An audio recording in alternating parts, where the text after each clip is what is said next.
കനത്ത മഴയിൽ ഇരിങ്ങാലക്കുട ജനറൽ ആശുപത്രിയുടെ മതിൽ ഇടിഞ്ഞു വീണു. ആശുപത്രിയുടെ പുതിയ കെട്ടിടം നിർമ്മിക്കുന്നതിന് വടക്ക് വശത്തായി തൃശൂർ റോഡിനോട് ചേർന്ന് പ്രവർത്തിക്കുന്ന പൊഴോലിപ്പറമ്പിൽ കോംപ്ലക്സിലേക്കാണ് ആശുപത്രിയുടെ മതിൽ ഇടിഞ്ഞു വീണത്.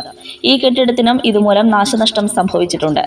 അതിർത്തിയിലായി ആശുപത്രി വളപ്പിൽ നിൽക്കുന്ന വലിയ മരമാണ് അപകടങ്ങൾക്ക് കാരണമായി പറയുന്നത്.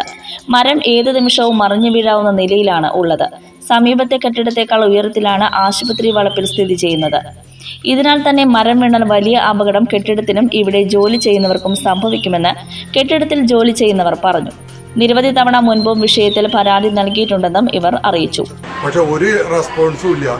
ഈ മതിൽ പണിയുമ്പോഴേലും മുമ്പേ ഞങ്ങൾ കംപ്ലൈൻറ്റ് കൊടുത്തതാണ്. ഈ മതിൽ ഇത്രയും ഹെവി ആയിട്ടുള്ള മതിൽ പണിതുകൊണ്ടാണ് കൊണ്ടാണ് ഇത് ഇടിഞ്ഞു പൊടിഞ്ഞ് വീണുകൊണ്ടിരിക്കുന്നത്. ഞങ്ങൾക്കിപ്പോൾ ഈ ബിൽഡിങ്ങിൽ ഇരിക്കാൻ യാതൊരു ധൈര്യമില്ല. ഏത് സമയത്ത് വേണമെങ്കിലും ഈ ബിൽഡിംഗ് ഇടിഞ്ഞു പൊടിഞ്ഞ് വീഴാം. അങ്ങനത്തെ അവസ്ഥയായി. ഇപ്പോൾ കംപ്ലീറ്റ് മതിലിൻ്റെ വെയിറ്റ് ഇതുമ്മല ഈ ബിൽഡിങ്ങിൽ ചാരിയിരിക്കുന്നത്.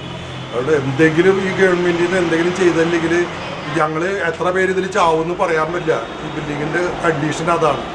ആശുപത്രി വളപ്പിലെ അപകടകരമായ മരങ്ങൾ മുറിച്ചു മാറ്റുന്നതിനായി അപേക്ഷ സമർപ്പിച്ചപ്പോൾ ഈ മരവും ഉൾപ്പെടുത്തിയിരുന്നതായും എന്നാൽ അനുമതി ലഭിച്ചില്ലെന്നും അതിനാലാണ് ഈ മരത്തിന്റെ കൊമ്പും ചിലകളും മാത്രം മുറിച്ചതെന്നും അപകടം സംഭവിച്ച പശ്ചാത്തലത്തിൽ ഉടൻ തന്നെ മഴ മാറിയാൽ മരം മുറിച്ചു മാറ്റുമെന്നും ആശുപത്രി സൂപ്രണ്ട് ഡോക്ടർ ശിവദാസ് അറിയിച്ചു.